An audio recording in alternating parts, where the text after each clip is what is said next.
Good morning, everyone. My name is Laura Thompson. Welcome to webinar 25, Careers for the 2020s. Oh, wait a minute, I've just got a call coming through. Should you go to university or not? Will that guarantee her better job prospects in the future? Oh, that's a tough one. Does she want to go? Maybe that's the key question. Whether you are thinking about your own career, helping to steer friends or family through some career options themselves at the moment. Here we are at the dawn of a brand new decade, and wow, so much has changed. So without further ado, let me start sharing my screen. And welcome to Summer School 2020. This is episode 25, Careers that are fit for the 2020s. Based on the idea of a business book club, each week we've been taking a different book. Today we've got double bubble, 2 books that I'm going to be extracting the key takeaways and what might that mean for us practically and strategically in terms of navigating the next best pathways for us.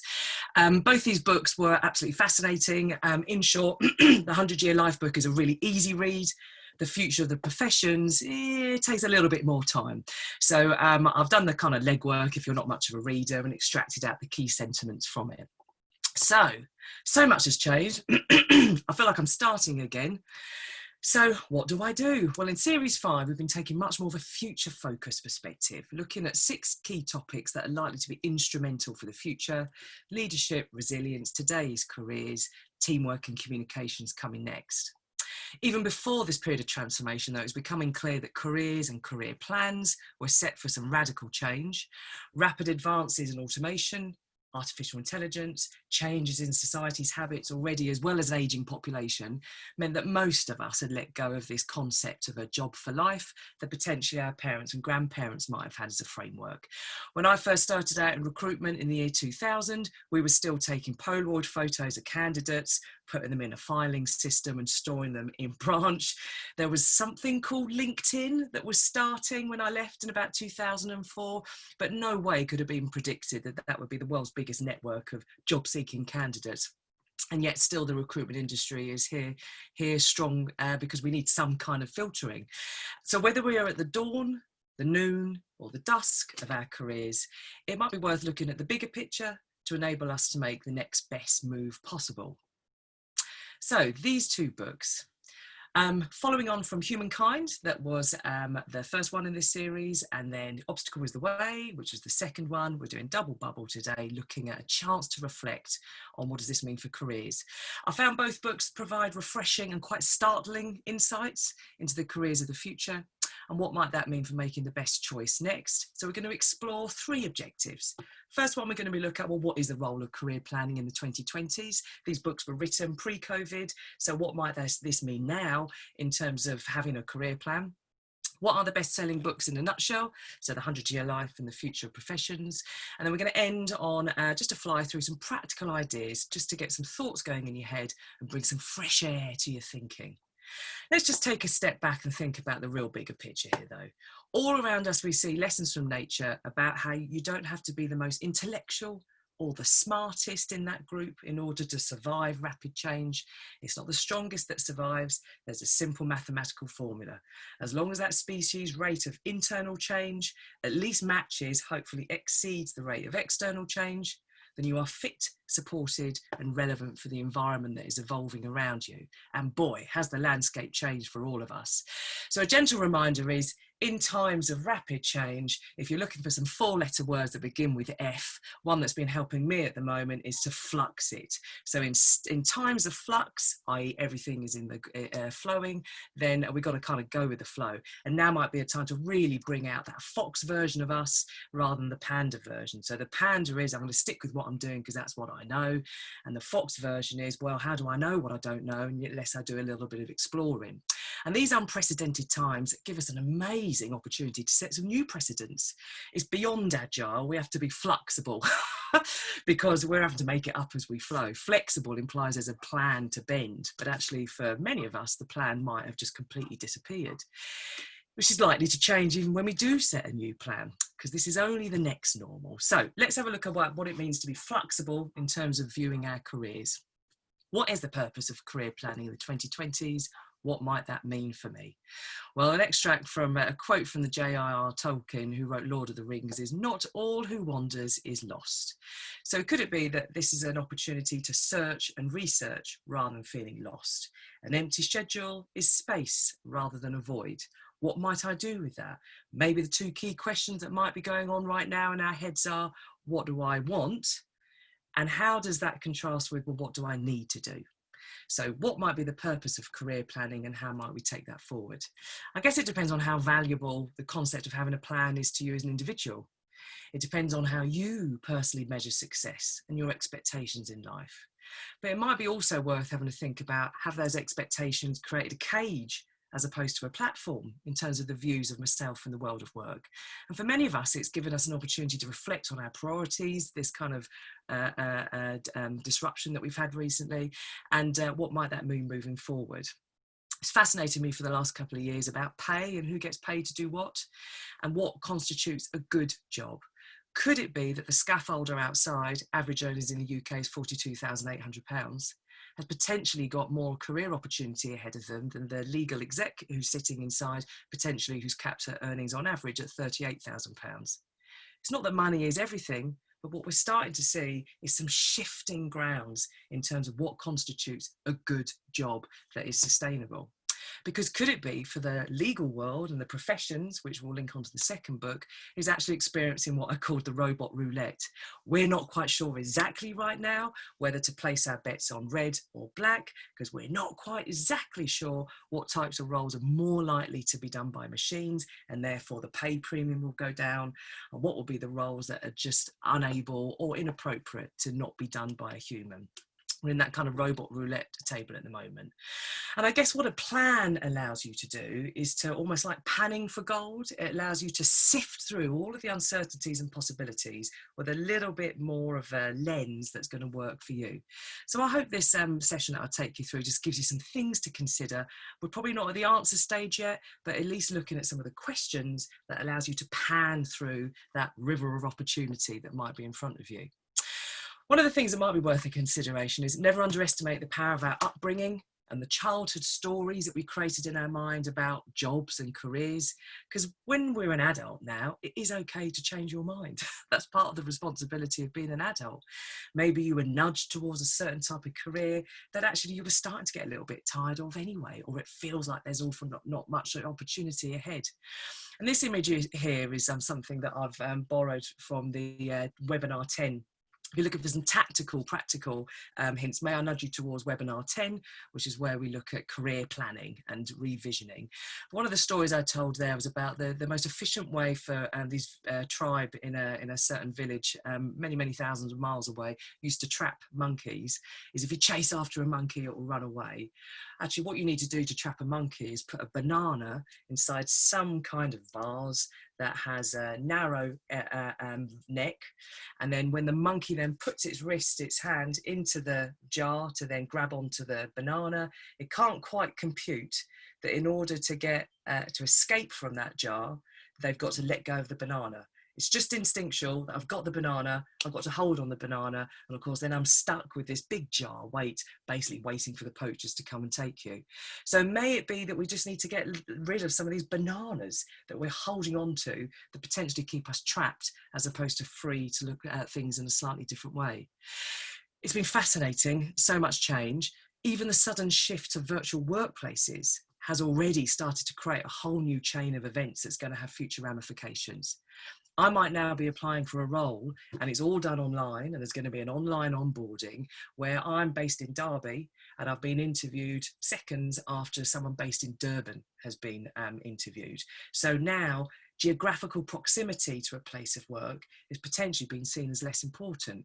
So this shift to virtual working has already upended it, because it is now no longer relevant for me to have a clean driving license and to live close enough for a commute. So maybe it's worthwhile thinking a little bit deeper. Where are my needs being met? Do I want work to meet every one of those needs? Or is it about a little bit of balance and maybe looking at work in a slightly different way? That balance between money in and free time to do some other stuff with your leisure time. So being able to overlay or transfer skills is probably a real premium right now. So moving from disciplines to hybrids. So you might have become expert or interested in one particular vertical industry. And actually there might be some doors closing on that one now, but there'll be plenty of doors opening up elsewhere. Future career paths are likely to shift from ladders, which are ordered, time-based, and a linear progression along a set path. And they'll probably shift more to networks, which is a bit zigzag, a little bit random. I may have to earn a little bit less right now in order to get a dividend later on in time. The value is likely to be placed on those people that have got the capacity to be able to transfer knowledge from one world to another. Why is that? Because machines can't do that. Even though a machine might be a chess player, they're unable to transfer that knowledge to then be able to play cards.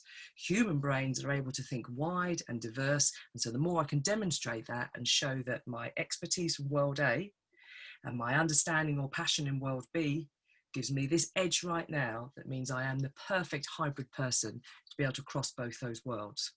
Enter the book. So the book's in a nutshell, The 100-Year Life and the Future of Professions. Okay, so The 100-Year Life was written by two professors. They both work at London Business School.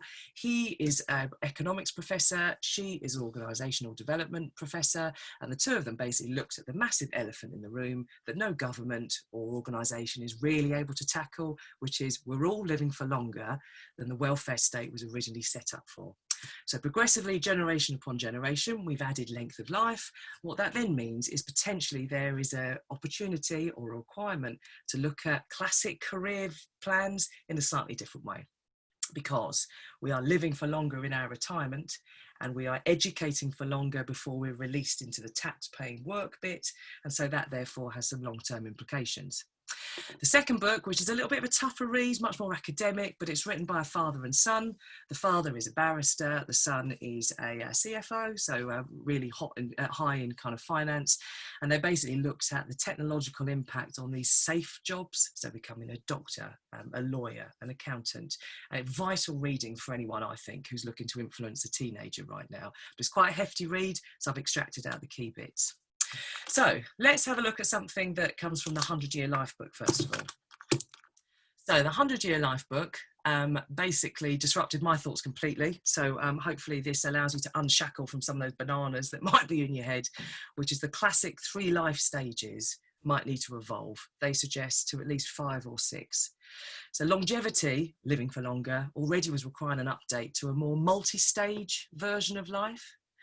And this idea that you kind of get educated, you then work, and then you retire, and there are 3 slots in life, actually was becoming a little bit kind of behind the scenes, behind the times, because career plans need to be revised. A person in their 40s has a 1 in 2 chance of living to 100. If you're in your 20s, that's an 80% chance to make it to 100.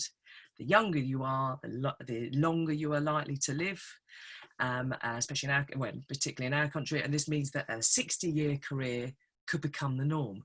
Now, 60 years in one particular profession, you drive yourself mad trying to identify the hole-in-one that would be the particular profession or industry that could guarantee solid, sustainable work for 60 years. Already you can see that's very different from someone who potentially is going to have a 25-year long career. We may have several, or in fact concurrent, simultaneous types of employment that pay for us in order to live. Age is going to mean less, attitude to learn and adapt in order to earn more. Could it be that this is the start of the middle-aged intern? I haven't seen the film, but I'm going to watch it. Could this be the new trend where actually you want to cross from one world to the other, and rather than it just being 19-year-olds who do unpaid intern work, maybe this is something that 39, 49, 59-year-olds do in terms of being able to transfer and learn in order to reap the benefit later on. So what if I flipped my focus, and instead of thinking where I have been and how many years have I got behind me, we calculated years ahead. And what that does sometimes is it unlocks some confidence to be able to think about the future in a slightly different way. Second disruptor is not just about me. Viewing life in this 3 stages isn't fit for economic purpose from a wider point of view. And whether this floats your boat or not, it certainly allows me to attend and concentrate the thoughts on, in that there are 3 bags that we potentially carry in our life. There's a school bag. So today's children getting educated are funded by today's workers, so I carry my laptop bag, but also today's workers are funding today's pensioners who are potentially carrying the golf bag, whatever your desires and dreams are for a retirement. And actually, if I want to retire at some point in the future with some kind of state support, we better get today's children in taxable employment in however many years' time. Otherwise, it just doesn't work. So it is in my long-term interest to do what I can to be able to create and generate new working opportunities. Otherwise, where's the end of the rainbow once I then decide that I want to then retire? So you never know who we're inspiring. Today's children are watching us in terms of how we work. And for anyone that's been working from home whilst homeschooling, never has our work habits, ethos, principles, behaviours, handling of the ups and downs been quite so visible to the generation who are potentially going to be line managing me in 15 years' time. So we never know who we're inspiring while we're so busy working. They will be tomorrow's workforce with whom we absolutely need them to be successful in order for us to be able to retire. So what if I plan the future backwards to sort of see the next best move?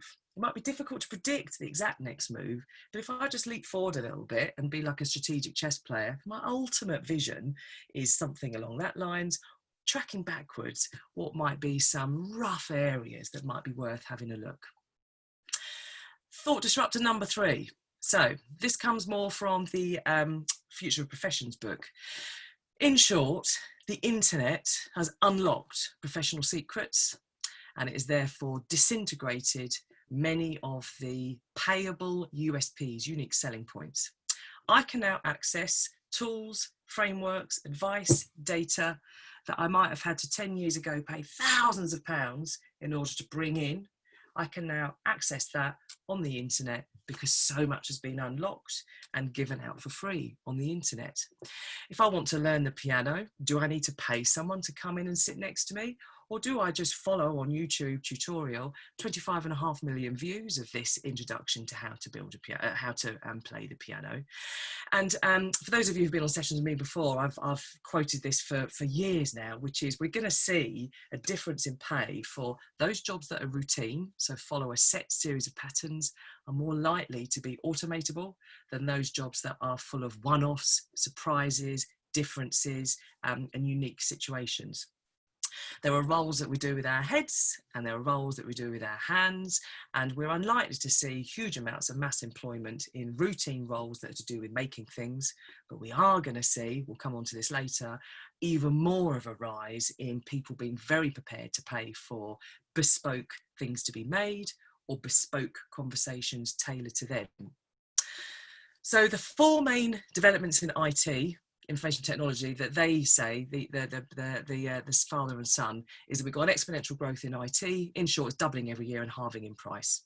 So the rabbit is out the hat. So much information is now free online. In fact, I think it's something like every 4 days, the world's information is getting updated far more than it would have done in the last 200 years. And it's just mind-boggling, the exponential growth in IT.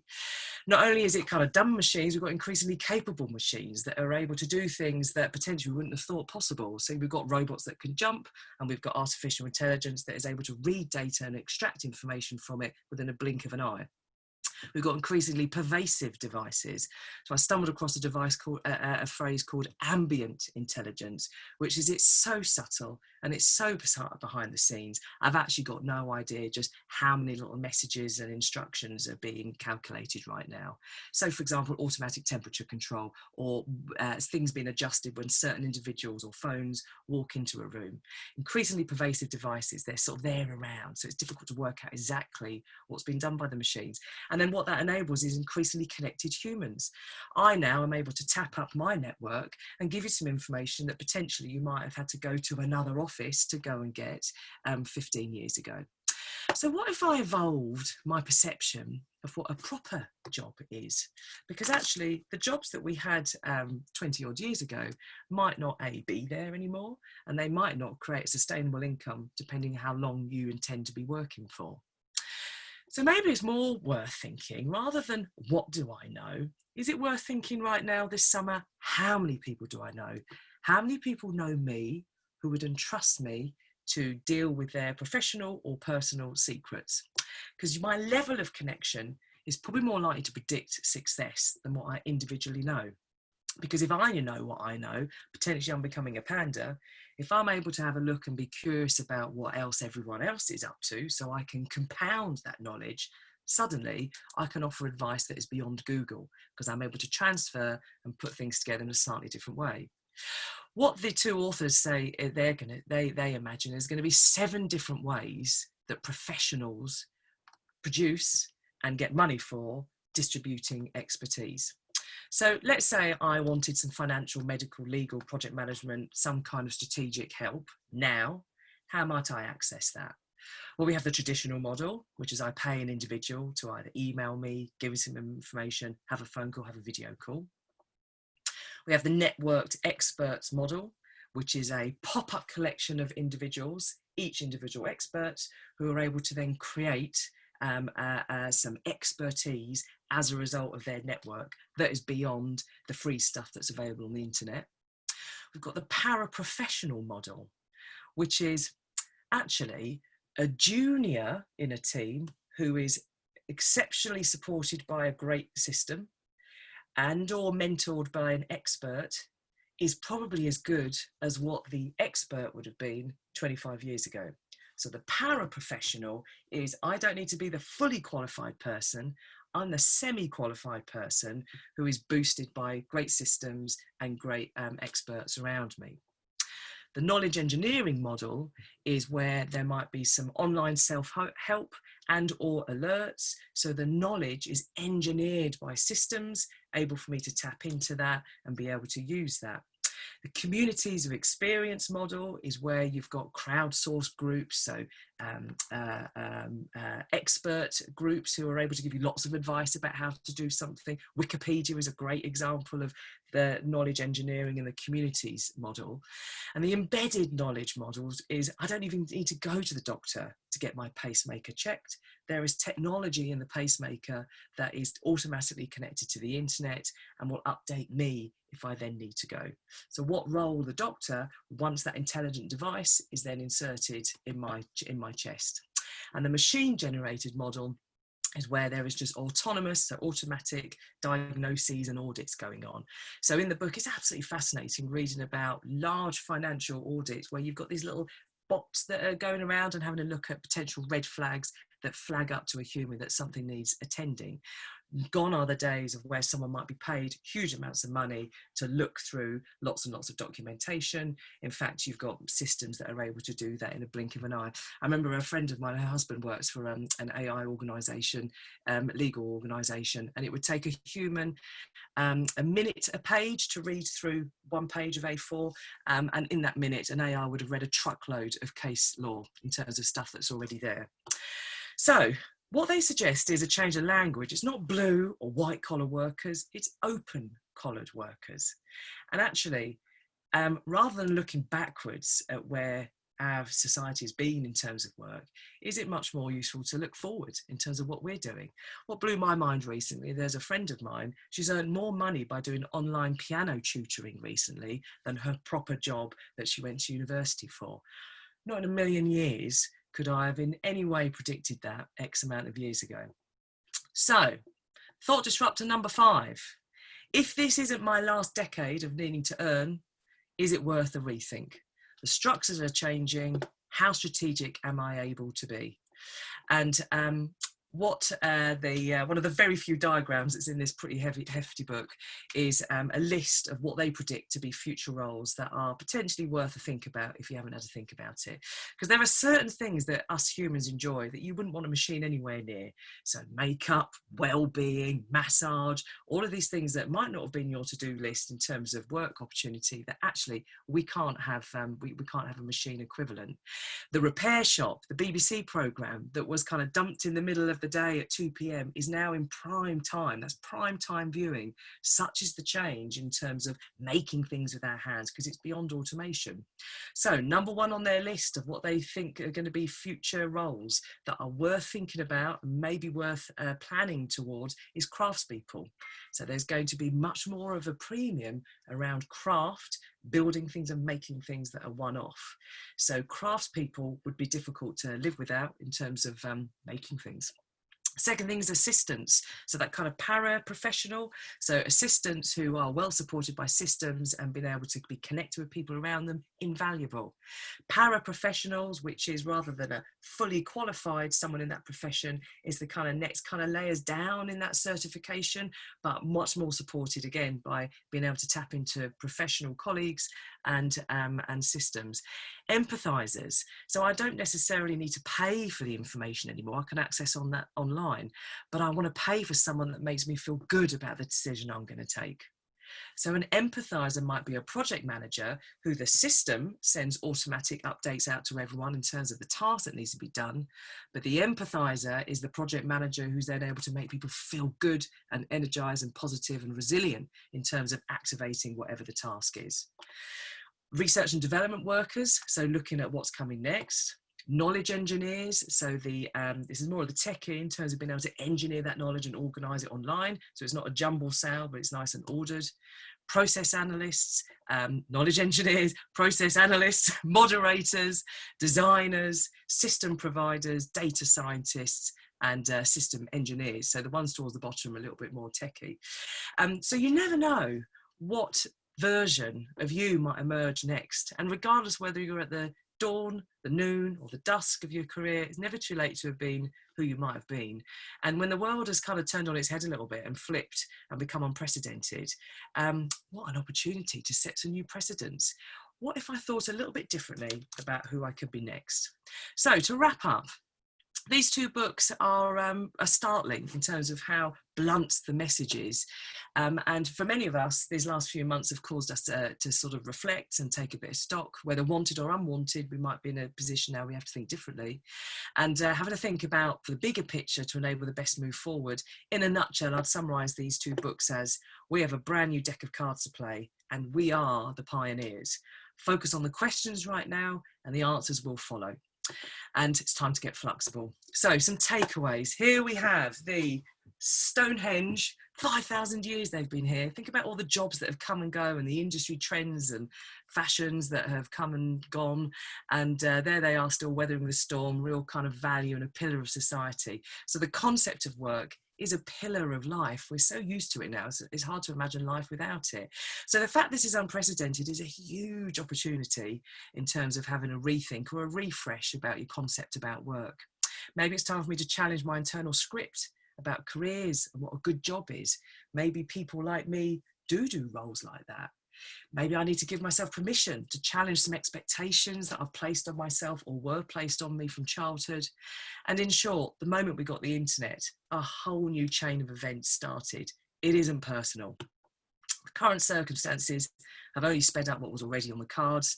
And as well as material assets, nurturing investing in your relationships could be the thing that you do that actually shores up more financial certainty of the future. Who you know, and therefore how that changes how you use what you know, is probably more powerful than just knowing stuff, because the internet knows stuff, but only you know how to be able to transfer that across and come up with some more hybrid knowledge. Be wide-minded in how we earn an income, rather than like computers. Maybe we need to move from binary to quantum, rather than I do that type of work or not. Maybe I need to up my my perspective in terms of how I earn money. There are people now who are earning more in multi-level marketing, direct selling, than from their proper jobs that they do during the day. Maybe I need to open my eyes up in terms of being more wide-minded.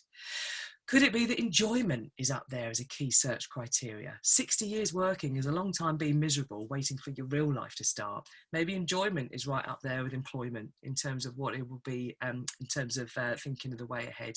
And we're never too young to have payable wisdom, and we're never too old to have our learner plates on. Regret minimization could be the ultimate paycheck. What could I be thinking about longer term that allows me to discard and pan through some of those possibilities and opportunities that are here right now? So thank you for staying with me. Food for thought about bringing this to life. Stay foxy, keep human, and in an unprecedented situation, what an amazing opportunity to set some new precedents. See you at the next one.